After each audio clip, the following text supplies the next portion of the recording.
할렐루야.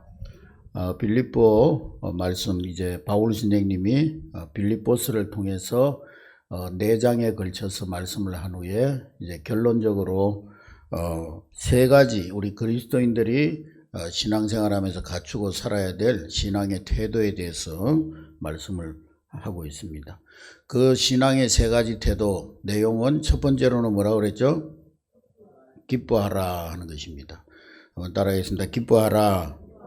두 번째로는 어떻게 하라? 다른 사람들에 대해서는 관용하라.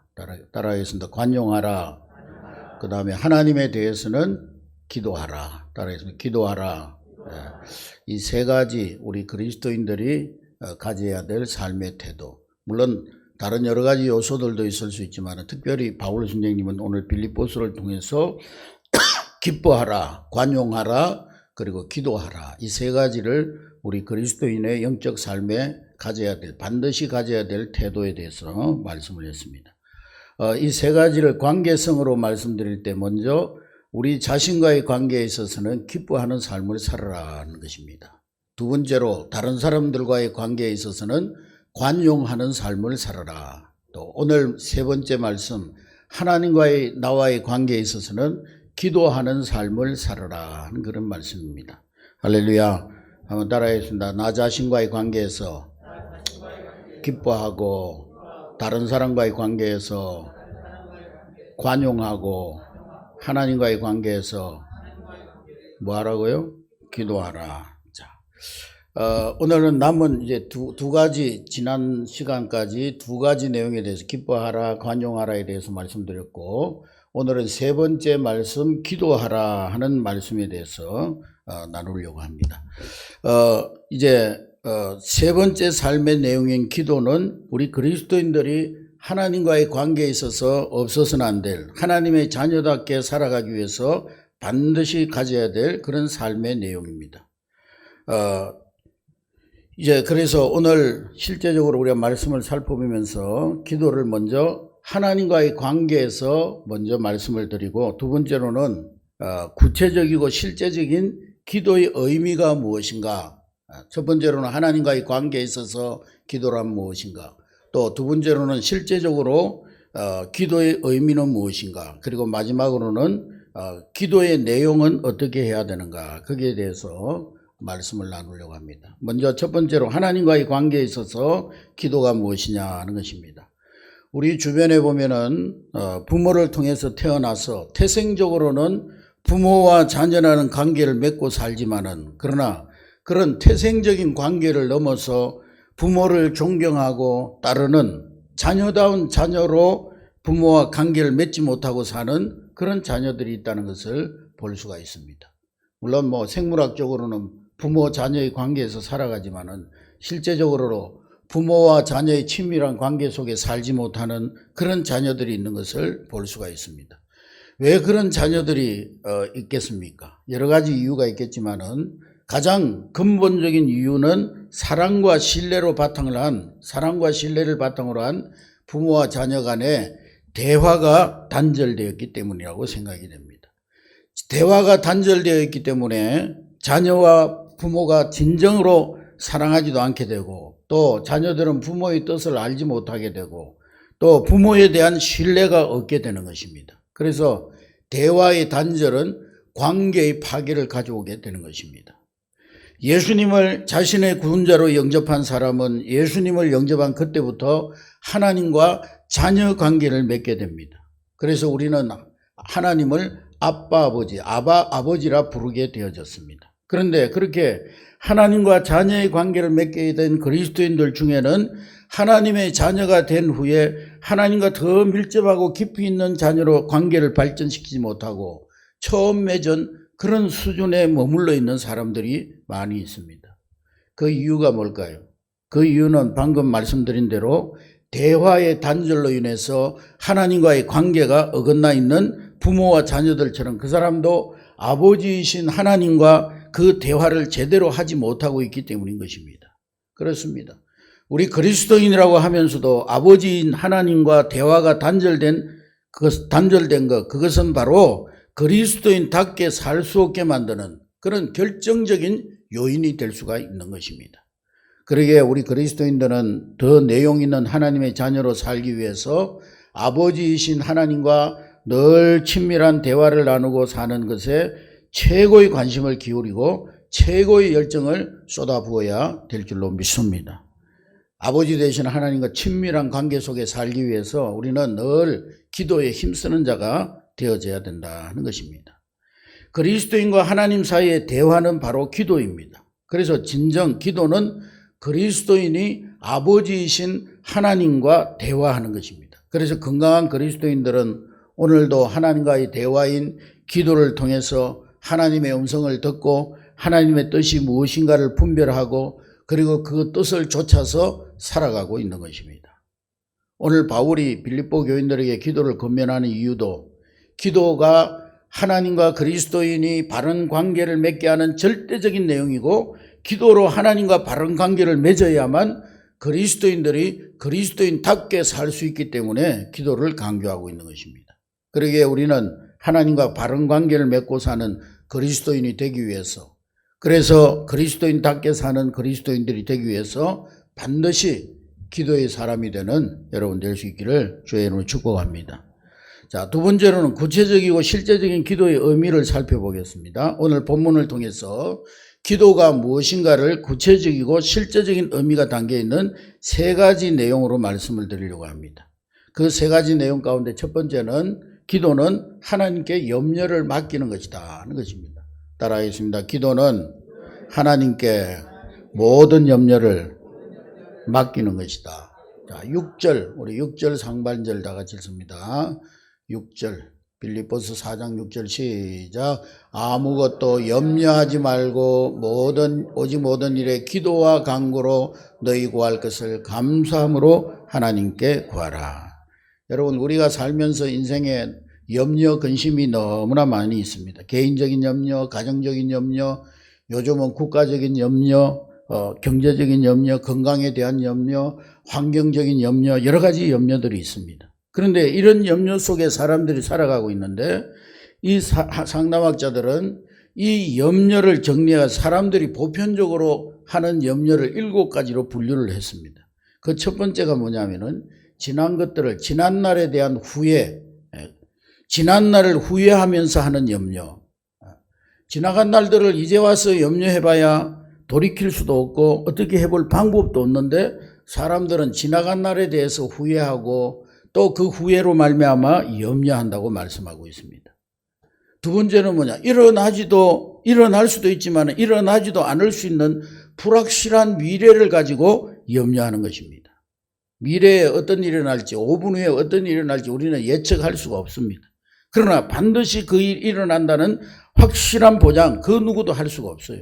그런데 그 불확실한 미래를 가지고 사람들이 염려하면서 산다는 것입니다. 세 번째 염려는 뭐냐? 역사가 마음대로 자기 뜻대로 움직이지 않는다고 불평하면서 사는 염려입니다. 여러분, 역사의 주관자는 하나님이십니다. 따라하겠습니다. 역사의 주관자는 하나님이시다. 네. 우리 대한민국도 한두 지도자가 잘해서 지금 우리 대한민국이 번영한 것 같지만은 하나님께서 이 나라의 민족의 역사의 주관자가 되셔서 이 나라의 역사를 이끌어 주시고 지금까지 보호해 주시고 지금까지 우리 대한민국의 역사를 하나님께서 이끌어 오셨기 때문에 이 나라가 든든히 서가는 줄로 믿습니다. 네. 그래서 하나님의 뜻은 오늘의 역사에도 분명히 담겨져 있습니다. 그럼에도 불구하고 역사가 자기 뜻대로 움직이지 않는다고 불평하고 역사를 염려하는 사람들이 있습니다. 물론 애국심에서 그럴 수도 있겠지만은 그런데 엄밀히 말하면은 그런 생각과 자세는 모든 것을 주관하시는 하나님, 이 나라와 이 민족의 역사를 주관하시는 하나님의 뜻을 무시하는 어떤 면에서 교만한 생각이라고도 할 수도 있어요. 한 나라의 역사와 흥망성쇠는 오직 하나님의 손에 있는 줄로 믿습니다. 그러므로 우리는 모든 이 나라의 역사를 하나님께 맡기고 믿음으로 기도할 뿐인 것입니다. 할렐루야. 네 번째로는 자신을 내세우려는 명예욕 때문에 하게 되는 염려가 있습니다.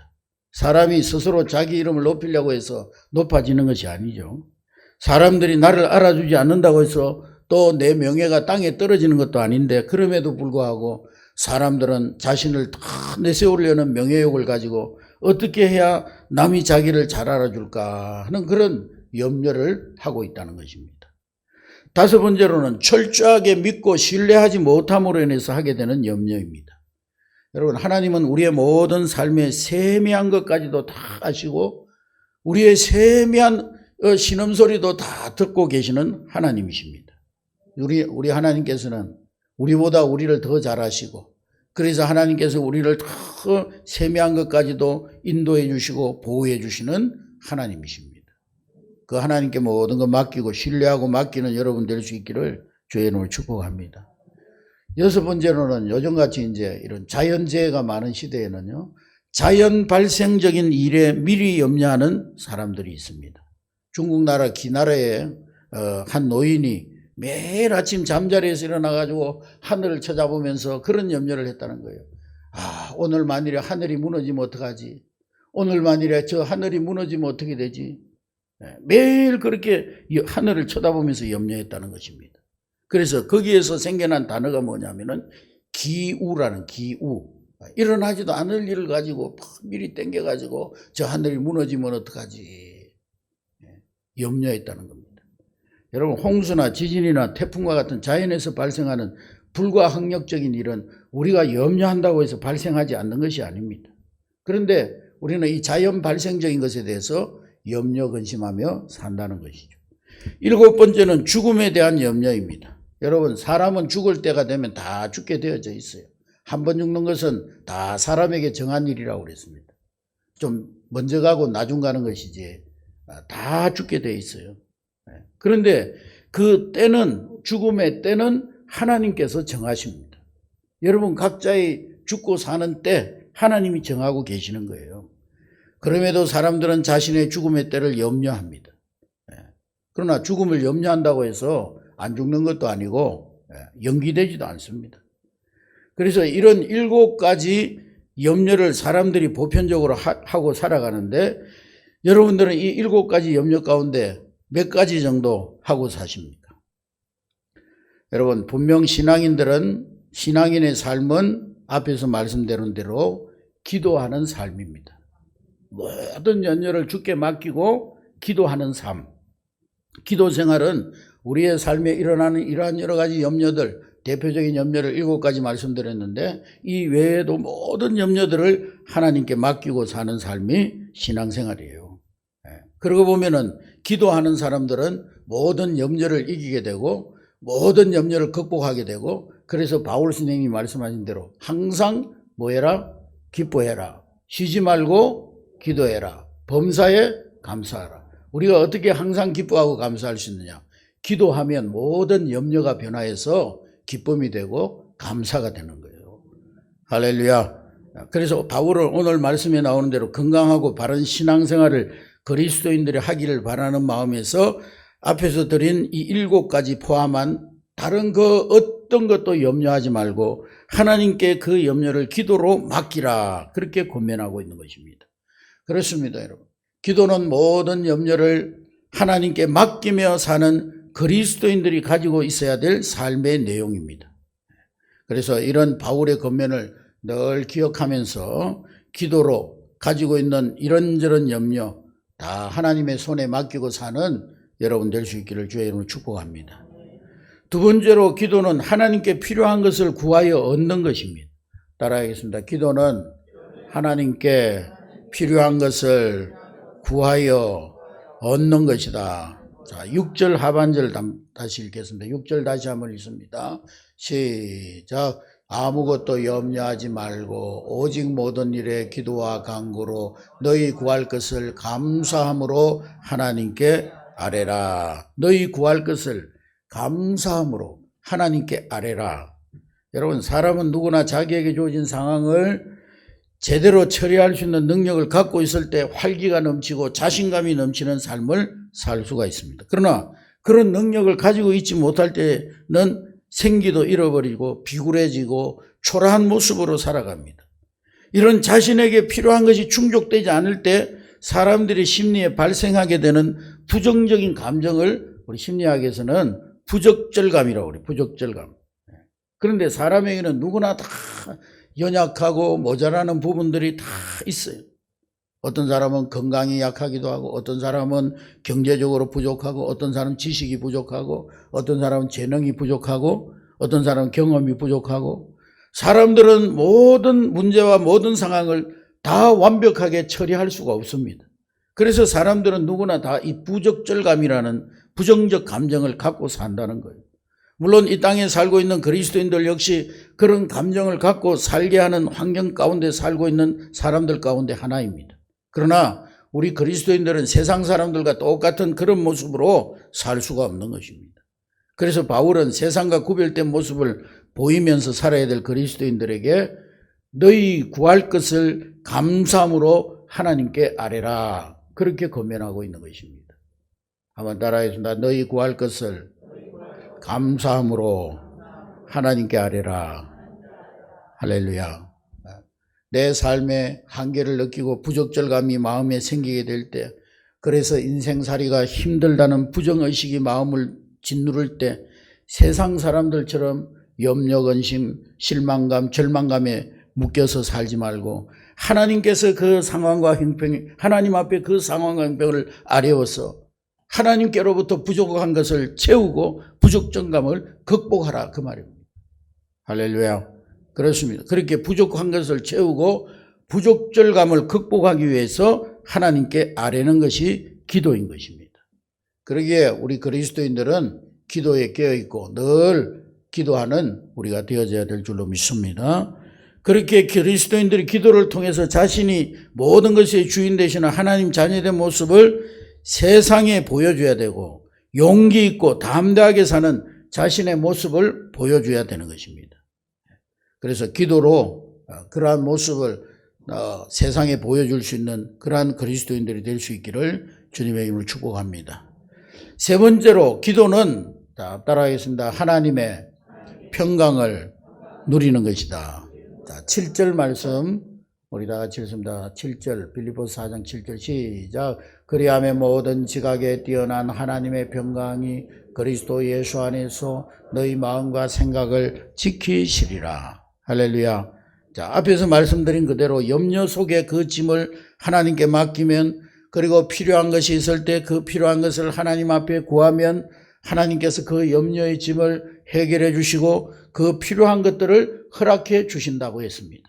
그래서 기도를 통해서 하나님께 염려를 맡겼던 사람과 필요한 것들을 구했던 사람의 마음과 생각에는 염려와 부적절감 대신에 하나님의 평강이 넘치게 됩니다. 그러고 보면 그리스도인들이 드리는 기도는 씨앗이고 하나님께서 주시는 하나님의 평강은 열매입니다. 그리고 우리가 드리는 기도는 시작이고 하나님께서 주시는 하나님의 평강은 결론입니다. 분명 모든 그리스도인의 아버지 되시는 하나님은 전능하신 분이시고 자비가 풍성하신 하나님이십니다. 그러기에 하나님 자녀인 그리스도인들이 염려의 짐들을 하나님께 맡기면 그분은 그 풍성하신 자비로 그 짐을 대신 맡아주시고, 또 필요한 것들을 구하면 그분은 그 크신 능력으로 우리의 필요를 채워주실 줄로 믿습니다. 그리고 하나님께 맡기고 구했던 그리스도인들에게 평강을 누리게 해 주실 줄로 믿습니다. 그렇습니다. 그렇게 기도를 통해서 하나님의 평강을 누릴 수 있는 사람이 바로 그리스도인인 것입니다. 여러분, 하나님의 평강을 누리는 것보다 인생에 더 큰 성공이 어디에 있겠습니까? 그래서 기도는 그리스도인의 인생살이 능력인 것이고 인생 문제의 해답이고 인생 승리의 비결인 것입니다. 할렐루야. 따라서 우리 그리스도인 우리는 그 어떤 삶의 모습보다도 기도하는 삶의 모습을 소유해야 되고, 그 어떤 신앙의 내용보다도 기도하는 신앙의 내용을 가져야 하는 것입니다. 그래서 기도하는 삶의 모습을 소유한, 그리고 기도하는 신앙의 내용을 소유한 능력과 승리의 그리스도인들이 될 수 있기를 주님의 이름으로 축복합니다. 마지막으로 우리가 어떻게 기도해야 되는가, 거기에 대해서 말씀을 드리겠습니다. 여러분, 어떤 종교든지 어떤 신앙이든지 기도를 강조하고 있고, 또 어떤 종교를 믿는 신앙인이든지 다 나름대로 그 종교가 가르쳐주는 기도를 합니다. 그런데 그런 기도들 중에는 바른 기도가 있고 바르지 못한 기도가 있습니다. 분명 기도는 바른 기도가 되어야 그 기도가 진짜 기도가 되고 그 바른 기도를 한 사람이 응답받을 수가 있는 것입니다. 기도는요, 내가 얼마나 열심히 했느냐, 내가 얼마나 오래 했느냐, 내가 얼마나 간절히 했느냐, 그것도 중요하지만은 얼마나 바르게 기도했느냐가 더 중요한 거예요. 그러면 어떤 기도가 바른 기도이냐? 오늘 본문 말씀에 세 가지를 가르치고 있는데 첫 번째로는 기도의 대상이 바로 되어야 합니다. 따라하겠습니다. 기도의 대상이 바로 되어야 한다. 여러분, 먼저 바른 기도는 기도의 대상이 하나님이 되어야 합니다. 하나님 아버지. 주기도문에도 하늘에 계신 우리 아버지요. 네팔에는요, 그 나라 국민의 숫자보다도 더 많은 2억 3천만 개나 되는 신들이 있어요. 그러나 진짜는 언제나 하나이듯이 그 많은 신들 중에 참 신은 한 분밖에 없습니다. 그 참신은 두말할 필요도 없이 창조주, 천지를 창조하시고 지금도 살아계셔서 우리 인간의 생사복과 역사의 흥망성쇠를 다스리는 하나님이신 줄로 믿습니다. 하나님만이 참신이신 줄로 믿습니다. 여러분, 사람이 만드신 이 사람이 만들어 놓은 신, 죽은 신이 어떻게 참신이 되겠어요? 그러기에 우리가 드릴 기도의 대상은 오직 참신이신 하나님 한 분밖에 없는 줄로 믿습니다. 그래서 6절 말씀해 보면은 하나님께 아뢰라 그렇게 말씀하고 있습니다. 하나님, 아버지 하나님 그분만이 우리의 기도의 대상인 줄로 믿으시기를 주의 이름으로 축복합니다. 어떤 사람은요, 명상하면서 기도한 아무 대상이 없이 그냥 명상하면서 기도라고 생각하는 사람인데 그건 잘못된 기도입니다. 기도는 분명한 대상이 있어야 되는 거예요. 또 어떤 사람은 마인드 컨트롤 하면서 그게 뭐 기도라고 생각하는데 기도는 분명한 대상 하나님께 하는 것이 기도임을 믿으시기를 주의 이름으로 축복합니다. 그래서 기도의 대상은 오직 하나님이시고 우리의 기도를 돕는 분은 성령님이십니다. 할렐루야. 어떤 경우에는 성령 하나님 그리고 성령 하나님을 부르면서 기도하기도 하는데 물론 틀린 것은 아니지만은 그러나 정확히 말하면 우리는 아버지 하나님께 기도하는 것이고 우리의 기도를 돕는 분은 성령님이신 거예요. 할렐루야. 네. 뭐 성령 하나님이 다 한 분이지만은 그러나 그 역할에 있어서 위치에 있어서 다 구분이 있는 것처럼 우리의 기도의 대상은 아버지 하나님께 기도하는 것이고 우리가 드리는 이 기도가 아버지 하나님께 응답되어지도록 우리의 기도를 돕는 분이 성령님이신 것입니다. 그리고 우리의 기도를 보장해 주시는 분은 예수님이십니다. 할렐루야. 기도는 아버지 하나님께 하는 것이고 그래서 하나님께 드리는 기도 그것이 바르게 기도하는 절대적 내용인 것을 먼저 깨달을 수 있기를 주의 이름으로 축복합니다. 두 번째로 우리는 기도를 예수 그리스도 안에서 드리는 기도가 바른 기도입니다. 7절 우리 다 같이 했습니다. 7절 시작. 그리하면 모든 지각에 뛰어난 하나님의 평강이 그리스도 예수 안에서 너희 마음과 생각을 지키시리라. 이 말씀에 나오는 그리스도 예수 안에서라는 말의 뜻은 예수 그리스도의 이름으로 기도하라 하는 그런 뜻입니다. 따라하겠습니다. 예수 그리스도의 이름으로 기도하라. 예수 안에서 이 말은 예수 그리스도 이름으로만 구해야 하나님이 주시는 기도의 응답을 받을 수 있다 하는 말씀입니다. 할렐루야. 천주교에서는요 성모 마리아 이름으로도 기도하고요. 통일교에서는 한학자 이름으로 기도하고요. 예수님 외에 다른 이름으로 기도하는 것은 하나님께 응답받을 수가 없어요. 거짓 기도입니다. 바른 기도가 아닌 거예요. 우리는 하나님 나라인 천국도 예수님을 통해서만 갈 수 있고 우리가 드리는 기도도 예수 그리스도의 이름을 통해서만 하나님께 상달되어 응답받을 수가 있는 것입니다. 할렐루야. 그렇게 우리가 예수 그리스도 안에서 예수 그리스도의 이름으로 기도하는 것이 바른 기도의 분명한 원칙임을 깨달을 수 있기를 주의 이름으로 축복합니다. 세 번째로 우리는 기도할 때 감사하면서 기도해야 합니다. 따라하겠습니다. 감사하면서 기도하자. 자, 6절 다시 한번 읽습니다. 6절 시작. 아무것도 염려하지 말고 오직 모든 일에 기도와 간구로 너희 구할 것을 감사함으로 하나님께 아뢰라. 이 말씀은 감사하면서 드리는 기도가 바른 기도이니 그런 기도를 드리라. 사실 우리가 하나님 앞에 드리는 기도에는 여러 가지 기도가 있어요. 그러나 어떤 기도든지 감사가 빠진 기도는 기도의 내용이 충실하지 못한 기도이고 기도의 능력이 온전히 나타날 수 없는 기도입니다. 그래서 예수님도 기도하실 때 늘 감사하면서 기도하셨어요. 나사로를 살릴 때도 하나님 앞에 감사의 기도를 드리고 나서 나사로야 나오느라 하면서 기적을 일으키셨습니다. 요한복음 6장에 보면은 보리떡 5개 물고기 2마리를 가지고 기적을 일으킬 때도 예수님이 그 보리떡 5개 물고기 2마리를 손 위에 얹으시고 축사하셨다는 것은 감사하며 기도하셨다는 거예요. 여러분, 예수님이 기적을 행하시기 전에 먼저 축사하셨다는 것은 헬라어 번역에 보면은 유카리스테오인데 이것은 다 감사했다 이런 의미를 가진다는 겁니다. 예수님은 기적을 행하시기 전에도 먼저 하나님께 감사의 기도를 드렸다는 거예요. 여러분, 감사의 기도는 이런 엄청난 기적을 가져오는 줄로 믿으시기를 주의 이름으로 축복합니다. 그러므로 여러분 기도할 때 감사하며 기도하는 여러분 될 수 있기를 주의 이름으로 축복합니다. 그래서 분명 기도는 그리스도인의 삶의 내용입니다. 그러므로 그리스도인들은 늘 우리는 호흡하듯이 기도하면서 살아야 되는 것입니다. 기도는 염려를 하나님께 맡기는 것이고 필요를 하나님 앞에 구하는 것이고 그래서 하나님의 평강을 그리스도인들에게 누리게 하는 것입니다. 그렇게 기도는 그리스도인들의 삶을 승리케 하는 위대한 능력이고 그리스도인들을 그리스도인답게 살게 하는 거룩한 비결입니다. 그렇기 때문에 기도만큼 우리 그리스도인들에게 중요한 것은 없는 것입니다. 그리고 기도는 방금 말씀드린 대로 바르게 드려야 되는 거예요.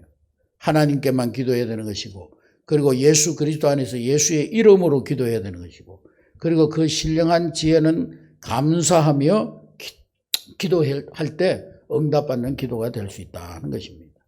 할렐루야. 참 그러한 바른 기도를 드림으로써 언제나 하나님 앞에 응답받고 또 풍성한 은혜를 누리고 그리스도인답게 사는 여러분 될 수 있기를 주님의 이름으로 축복합니다. 또 정말 그리스도인다운 삶의 모습을 세상 모든 사람들에게 간증하는 여러분 될 수 있기를 주의 이름으로 축복합니다. 다시 한번 따라하겠습니다. 나 자신에 대해서 기뻐하고 다른 사람에 대해서 관용하고 하나님에 대해서 기도하는 삶을 살자. 할렐루야.